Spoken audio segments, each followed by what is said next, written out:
Bem-aventurada aquela que acreditou, palavras de Santa Isabel. E Nossa Senhora, cheia do Espírito Santo, diz: doravante todas as gerações hão de chamar-me de bendita. E hoje nós estamos aqui reunidos para fazer eco a essas duas vozes, para proclamar Nossa Senhora como bem-aventurada. E também para nos alegrarmos naquilo que esta festa, celebrada por toda a Igreja, significa, que vocês já vão entender ao longo da homilia. O que é a Assunção de Nossa Senhora? É a elevação de Maria ao céu em corpo e alma. Jesus ascendeu aos céus, ascendeu com SC, porque Ele era Deus. Ele subiu por própria força. Maria foi assunta, foi elevada por Deus.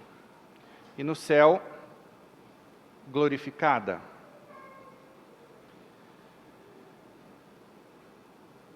Este dogma foi proclamado pelo Papa Pio XII no dia 1º de novembro de 1950, numa Constituição intitulada Munificentissimus Deus. E eu vou ler para vocês o texto aonde o dogma é proclamado. Abre aspas. Depois de elevar a Deus muitas reiteradas preces e invocar a luz do Espírito da Verdade para a glória de Deus Onipotente, que outorga à Virgem Maria sua benevolência, para a honra de seu Filho, Rei imortal dos séculos e vencedor do pecado e da morte. Reparem que o Papa fala que após elevar muitas preces e invocar o Espírito Santo, continuamos. Para aumentar a glória da mesma Mãe Augusta e para gozo e alegria de toda a Igreja, com a autoridade de nosso Senhor Jesus Cristo, prestem bem atenção, dos bem-aventurados apóstolos Pedro e Paulo, e com a nossa. Então, o Papa está agora diante de uma declaração solene do magistério da Igreja. E assim são as declarações dogmáticas. Os dogmas são verdades de fé que nós temos que crer. Um dogma não é uma opção para crer. Quem não crer nos dogmas da Igreja não é católico. Continua. Pronunciamos, declaramos e definimos ser dogma divinamente revelado que a Imaculada Mãe de Deus e sempre Virgem Maria, terminado o curso da sua vida terrena, foi assunta de corpo e alma à glória dos céus. Então isso é uma declaração dogmática. Assim funciona uma declaração dogmática. Não é simplesmente porque o Papa acorda achando que Nossa Senhora foi assunta aos céus. Então vamos lá e mandar a Igreja toda acreditar. Antes das declarações dogmáticas, há exaustivos estudos à luz da filosofia, à luz da teologia, hoje em dia à luz das ciências, dependendo do tema. E só então, depois de muita oração, depois de invocação do Espírito Santo, a Igreja, na pessoa do Colégio Episcopal, encabeçado pelo Santo Padre, declara um dogma. O Papa João Paulo II, em uma das suas catequeses, em julho de 1917, afirmou que, para Maria, a glorificação do seu corpo se antecipou por privilégio único. E aí, o que é interessante para nós católicos aqui, no que diz respeito a esse dogma? O Novo Catecismo da Igreja, no número 966, responde esta pergunta. A Assunção da Virgem Maria constitui uma participação única na ressurreição de seu Filho e uma antecipação da ressurreição dos demais cristãos. Então vejam que maravilhoso. A ressurreição de Cristo comprova a sua divindade. É a última e mais importante prova de que Jesus é Deus e não mais um mestre da fé e não somente um profeta. E a Assunção de Maria em corpo e alma é a prova de que a promessa se cumprirá. Ela foi a primeira, por ter sido santa, pura, imaculada, desde a sua concepção. Então nós podemos, a partir dessa certeza, declarada nesse dogma, ter a certeza de que também nós, se vivermos uma vida santa, chegaremos ao céu e ressuscitaremos no juízo final. Haverá a ressurreição da carne quando Jesus voltar para julgar os vivos e os mortos. Então, para nós, este acontecimento é grandioso. Grandioso, especialmente porque nos dá essa certeza. E aí, de repente, você poderia perguntar, Padre, mas será que isso não é somente uma declaração papal? O senhor está falando tudo isso com base numa declaração papal. Pois bem, eu costumo dizer que a nossa fé católica é a fé mais cheia de provas de todas as fés que eu conheci, de todos os credos que eu já professei. Professei, vamos dizer, informalmente, na medida em que frequentei, na medida em que conheci.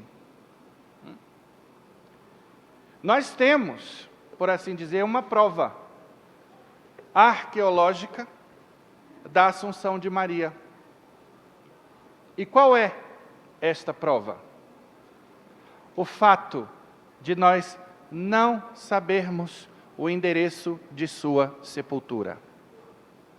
A Igreja Católica Apostólica Romana sempre foi muito zelosa no que diz respeito a dar sepultura aos mortos. É uma das obras de misericórdia do catecismo. Com muito mais razão, a igreja deve ser zelosa na hora de dar sepultura a um santo, a uma santa. E não é só isso. O povo de Deus, quando morre um santo, vai atrás para ver se consegue um pedacinho da roupa. O pobre do Santo Antônio Galvão, o nosso Frei Galvão brasileiro, quando morreu, o povo começou a picotar a roupa dele, deixaram quase que o santo sem roupa. Sempre alguém quer uma mecha de cabelo de uma Madre Teresa, relíquia de primeira categoria, e por aí vai. A igreja tem que até garantir que não se picote o santo. Então, a igreja teria sido a primeira a guardar essa sepultura, daquela que foi a mais santa de todas as mulheres, de todos os seres humanos. E, no entanto, não existe essa sepultura. Os dogmas na igreja, caríssimos, não nascem por acaso. Não são simples declarações papais. Este dogma tem uma base histórica. Há uma declaração de Epifânio de Salamina, em 377 da era cristã, de que ninguém sabia se Maria havia morrido ou não. Relatos apócrifos sobre a assunção de Maria ao céu circulam desde pelo menos o século IV, que são os relatos apócrifos, são relatos não bíblicos. Em algumas versões da história, o evento teria ocorrido em Éfeso, na famosa Casa da Virgem Maria, que nós tivemos o privilégio de conhecer. Nós fomos eu e um grupo de peregrinos aqui da capelania. Agora, a Assunção nessa casa é uma tradição recente. Entre as mais antigas, todas apontam que o fim da vida de Maria se deu em Jerusalém. E nós tivemos o privilégio de, em uma peregrinação, conhecer o famoso túmulo da Virgem Maria. E aí você vai me perguntar, se existe um túmulo da Virgem Maria, então ela está sepultada lá? Não. Esse túmulo é simbólico. É um local em Jerusalém, uma capela, onde se encontra uma belíssima imagem de Nossa Senhora, com as mãos postas, deitada, como se estivesse dormindo. E aí, eu quero chamar a atenção para um detalhe da declaração dogmática.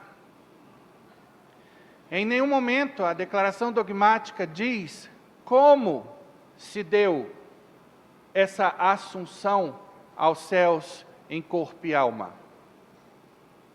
Diz que Maria foi assunta em corpo e alma, mas não diz se ela morreu ou adormeceu. Por quê? Porque esse tema está ainda aberto para discussão teológica. Há teólogos que dizem que Maria não poderia morrer, porque se o salário do pecado é a morte, como diz a Bíblia, e Maria não pecou, foi preservada da mancha do pecado original com o privilégio da Imaculada Conceição, e durante sua vida não cometeu nenhum pecado, logo não poderia morrer. Seu corpo não poderia conhecer a corrupção da sepultura. E aí vem outros filósofos e teólogos e dizem, mas Maria é inferior a seu filho Jesus. Se Jesus morreu, ela tem que ter morrido. E aí fala-se de uma morte especial. E aí os teólogos da dormição dizem, se é uma morte especial, é uma dormição, não é uma morte. Ou é morte, com tudo que tem direito, ou não é.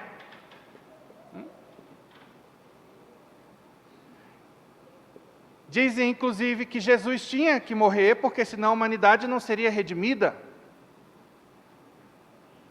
Enfim, está aí a discussão até hoje. A igreja não entra nesse mérito. Simplesmente diz que ela está em corpo e alma nos céus. Então, nos céus estão dois da nossa raça humana. Jesus e Maria. Homem e mulher. Os dois em corpo e alma.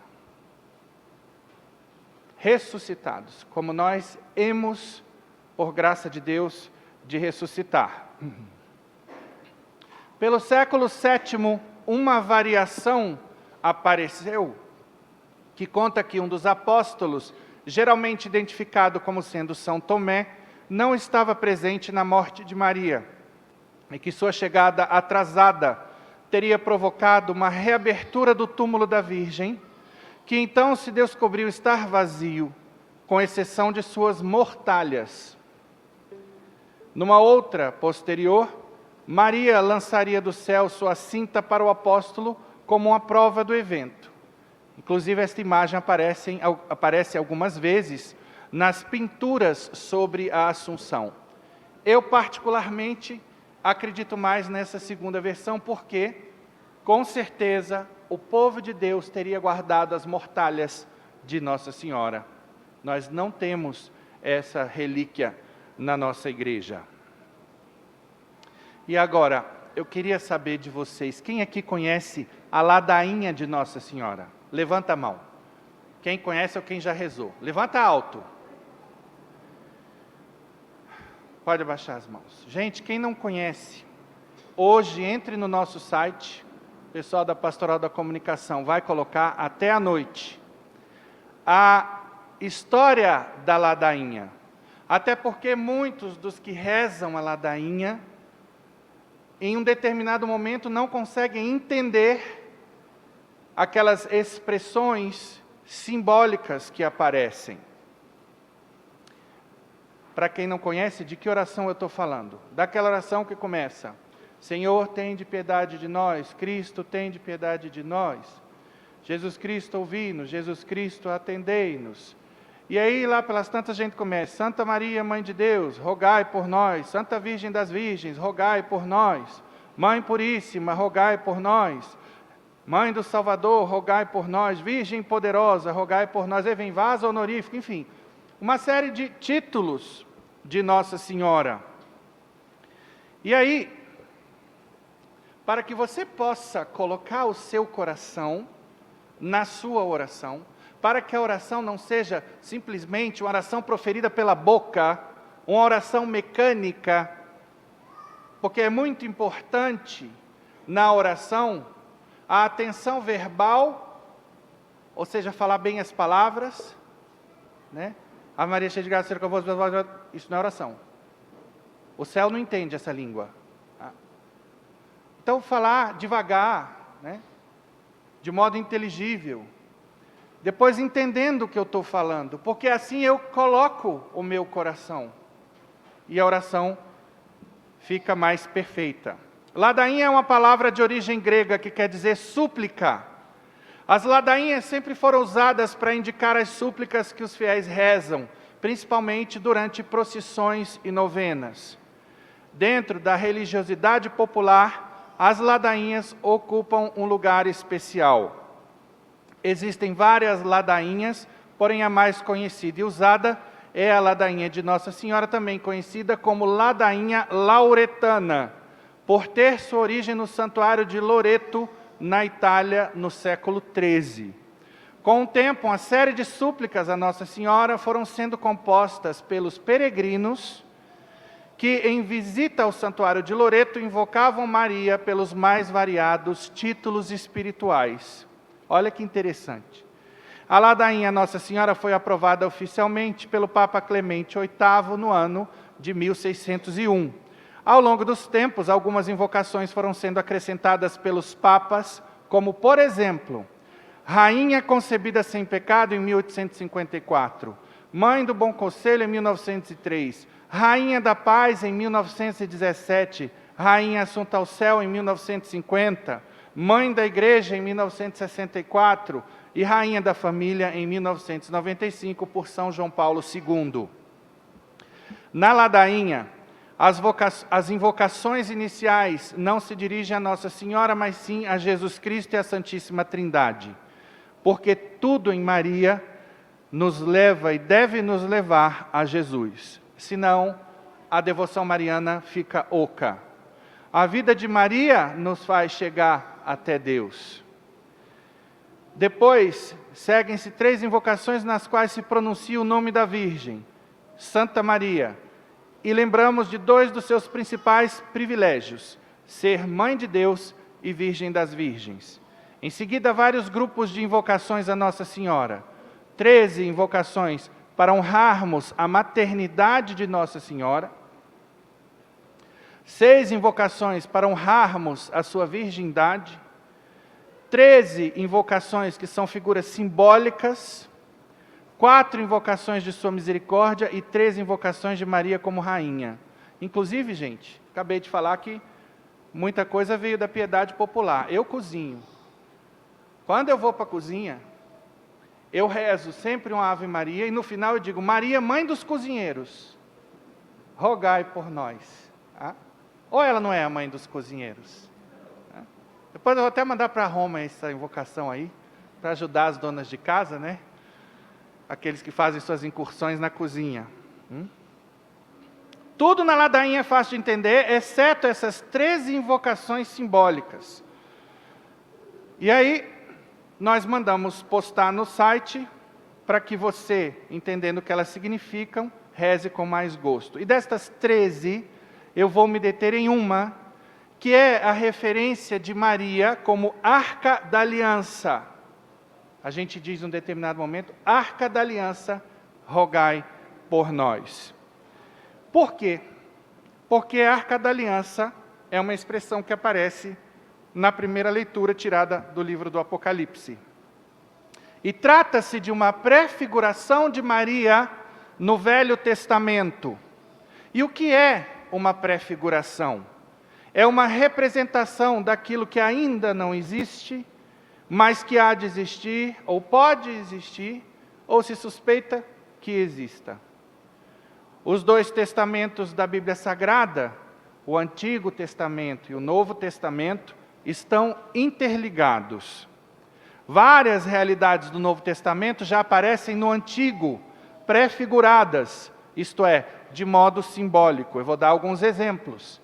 A serpente de bronze, no Velho Testamento, vocês se lembram? Quando o povo foi picado pelas cobras, correu para Moisés, Moisés, estamos morrendo, fala com Deus aí, para ver o que ele faz. E Deus mandou ele fazer uma serpente de bronze, para que aqueles que olhassem para a serpente se curassem. Então essa serpente é um símbolo de Cristo elevado na cruz, porque salvou lá no deserto. Cristo é quem salva da morte eterna. O pão milagroso que alimentou o povo no deserto, chamado maná, é uma prefiguração do pão milagroso da nova aliança, que é a Eucaristia. E então, o que foi a Arca da Aliança? Para que a gente possa entender Maria como Arca da Aliança.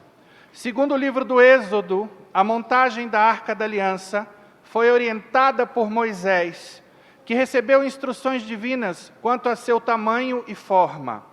Nela foram guardadas as tábuas da lei, a vara de Arão e um vaso contendo o maná. Por quê?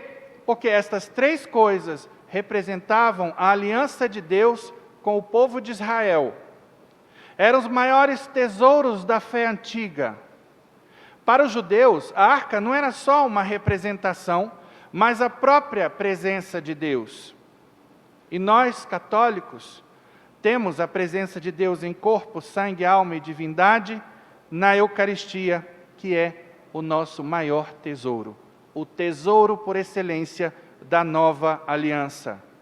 E por isso a Eucaristia é guardada em nossos templos, em tabernáculos, olhem lá, que muitas vezes parecem arcas, justamente para evocar a Arca da Aliança. E quem teve em seu útero a presença excelsa do Deus encarnado, senão a Virgem Maria? Quem guardou no seu útero este tesouro tão precioso para nós, que é Cristo Jesus, o nosso Salvador? Por isso, por ter contido em seu seio Jesus Cristo, Maria é a arca da nova aliança, e por isso, esta passagem da arca da aliança no Velho Testamento prefigura Maria, e por isso, Maria, na ladainha, é invocada como arca da aliança.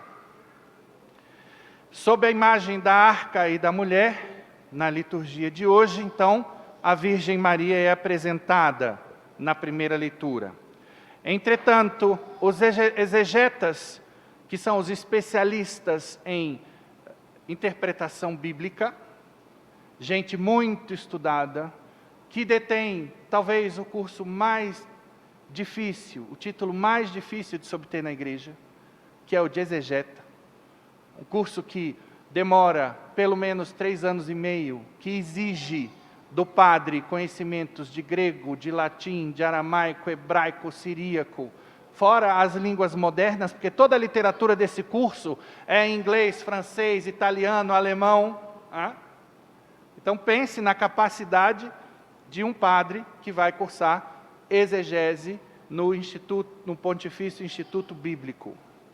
Pois bem, então os exegetas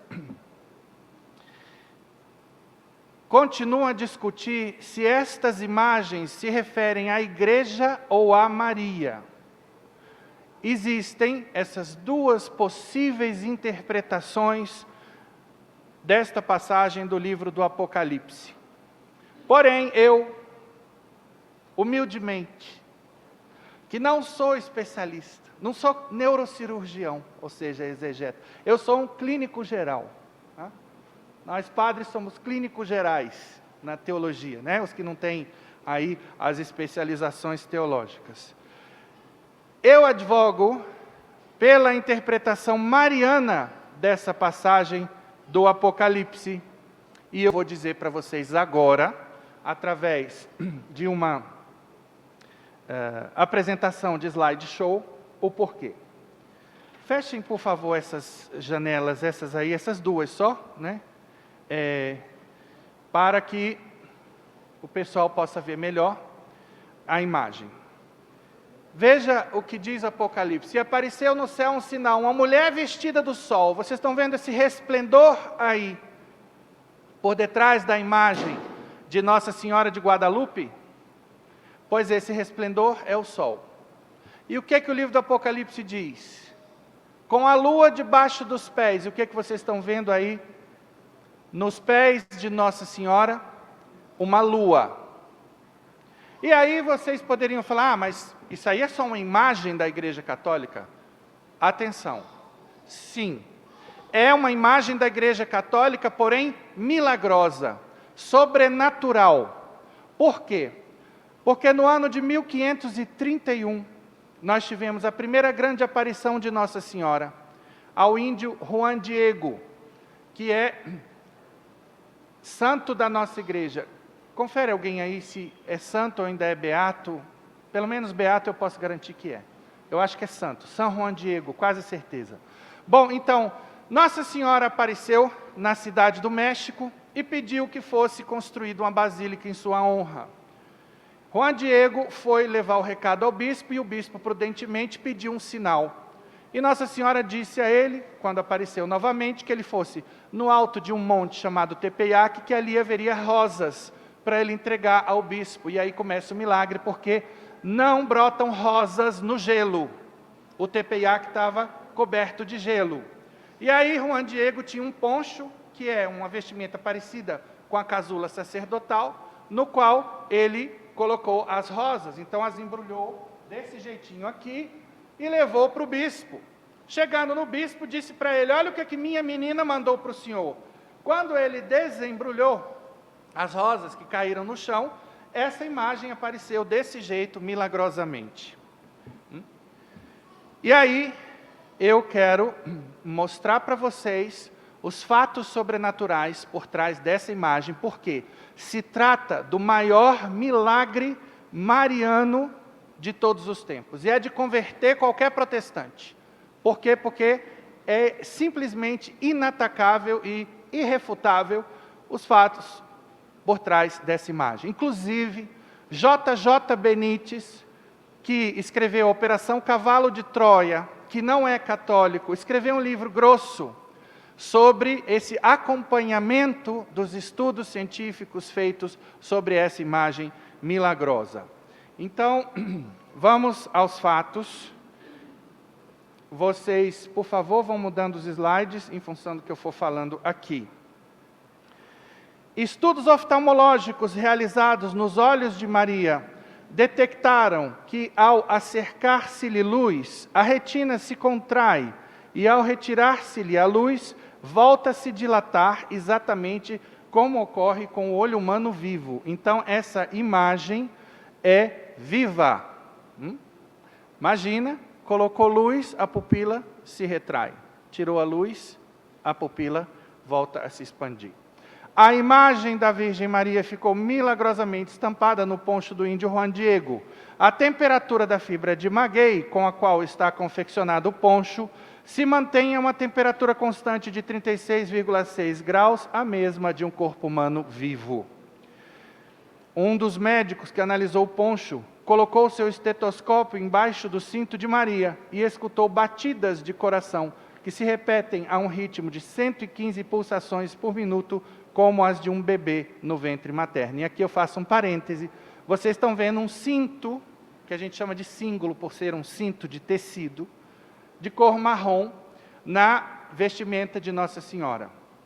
Era assim que as índias astecas se vestiam com esse símbolo quando estavam grávidas. E essa imagem é índia porque Deus estava se comunicando, sobretudo, com a população indígena. Então ela contém toda uma pedagogia de Deus em função do público destinatário dessa mensagem. Porque foi a partir das aparições de Nossa Senhora em Guadalupe, dizemos Guadalupe, que é México, né? Guadalupe é o nome aí do milagre. Porque naquela época havia sacrifícios humanos que eles faziam achando que eram agradáveis a Deus. E a partir desse fenômeno, cessaram os sacrifícios humanos. E aí nós vemos já o grande milagre de Guadalupe. Então, essa imagem, para os índios, era a imagem da Mãe de Deus, porque ela está na frente do sol, o sol é Deus. Ela está grávida, e ela pisa na cabeça da serpente. Os espanhóis já estavam catequizando os índios. Então, quando eles olhavam a imagem, eles sabiam que se tratava da Mãe de Deus, da Virgem Maria, que estava grávida. Próximo slide.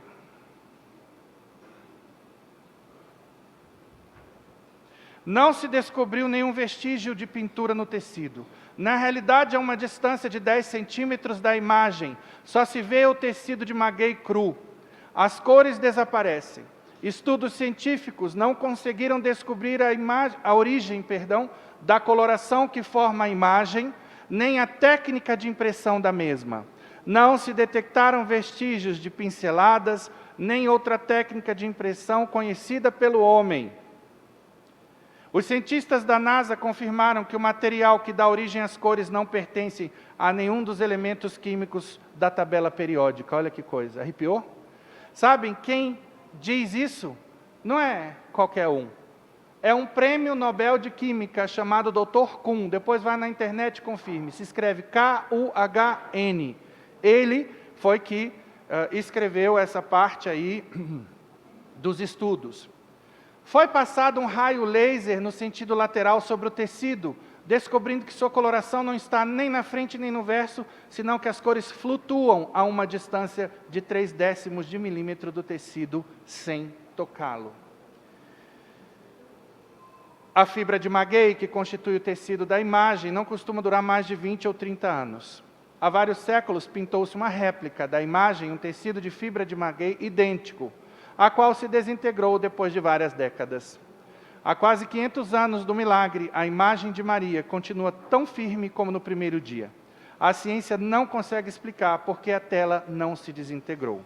No ano de 1791, derrubou-se acidentalmente ácido muriático no lado superior direito do tecido. Após 30 dias sem tratamento algum, reconstituiu-se milagrosamente a parte afetada. E vejam que as estrelas do manto de Maria, eu peço para passar a imagem, o slideshow para a imagem onde aparecem as estrelas, representam a exata configuração do céu do México no momento da aparição. Foi feito um estudo por astrônomos.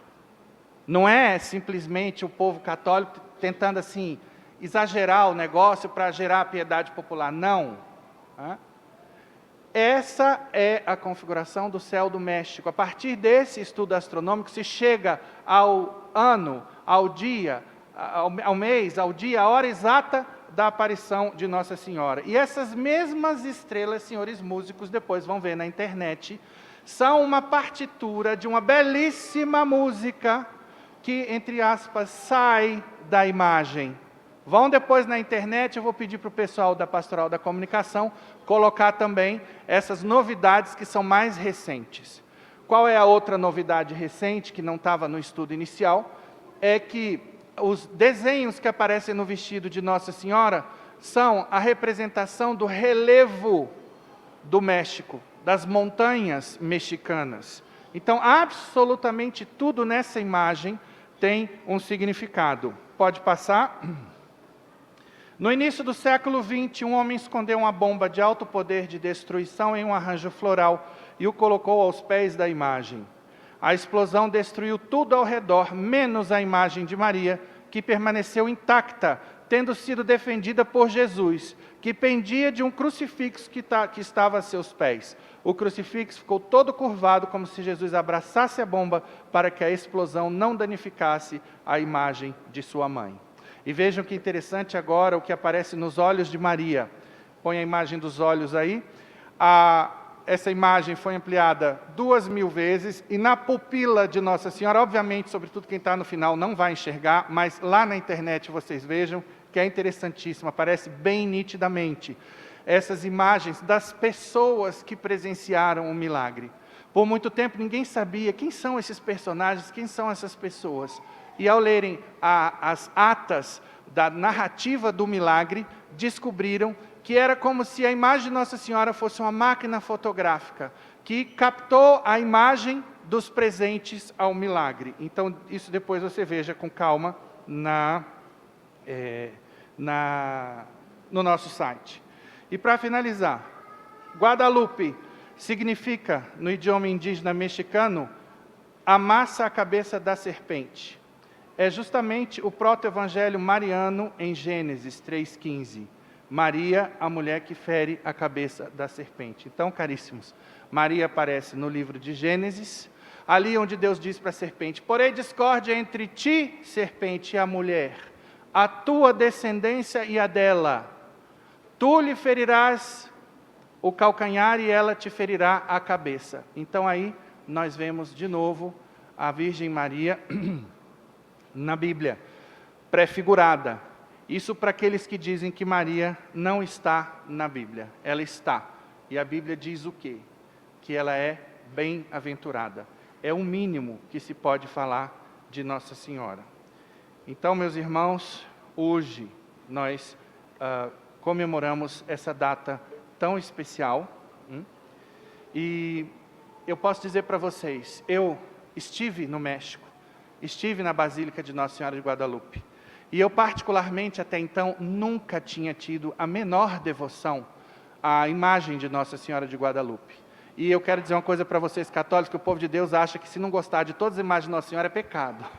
Não é. Eu, por exemplo, não tinha a menor devoção à Nossa Senhora Aparecida. Eu achava ela muito miudinha, escondida, a gente não vê quase nada, vê só aquele manto azul. Até eu ir Aparecida, até eu entrar em contato com a história, até eu ver a quantidade de milagres, até eu apalpar a maravilha que é você ver aquela miudinha ali, fazendo nascer toda uma cidade, a quantidade de pessoas ali descendo aquela rampa de joelhos, pessoas carregando crucifixos vindo de outras cidades. Eu fiquei maravilhado, encantado, e hoje eu sou devotíssimo. Não só de Nossa Senhora Aparecida, mas de Nossa Senhora de Guadalupe. Sabem por quê? Para mim, Guadalupe tinha dois problemas. Não achava a imagem muito bonita, e é uma imagem de pintura. Eu gosto mais de imagem de escultura. Então, Guadalupe não me chegava muito ao coração, até eu ir à Basílica. Lá você tem a imagem e tem uma escada rolante, aliás, uma esteira rolante, né, para os fiéis passarem. São várias esteiras. E aí, como é muita gente, você fica na esteira, não dá nem 30 segundos, eu acho, para você olhar para Nossa Senhora e falar alguma coisa com ela. Pois você sente um calor de mãe tão grande.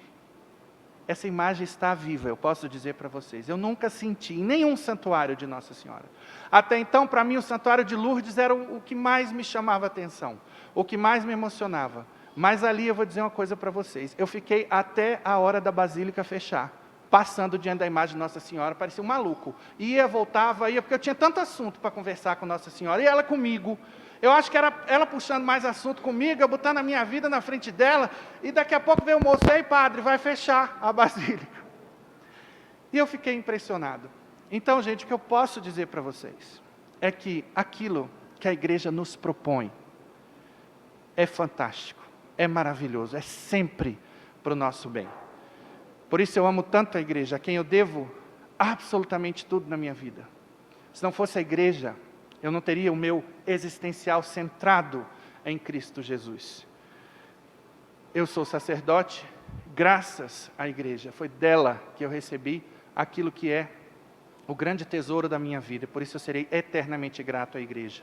E digo a vocês, procurem cada vez mais conhecer a nossa igreja, que é a grande desconhecida no nosso meio. Enquanto eu for padre, essa vai ser uma das minhas bandeiras de evangelização. Louvado seja nosso Senhor Jesus Cristo.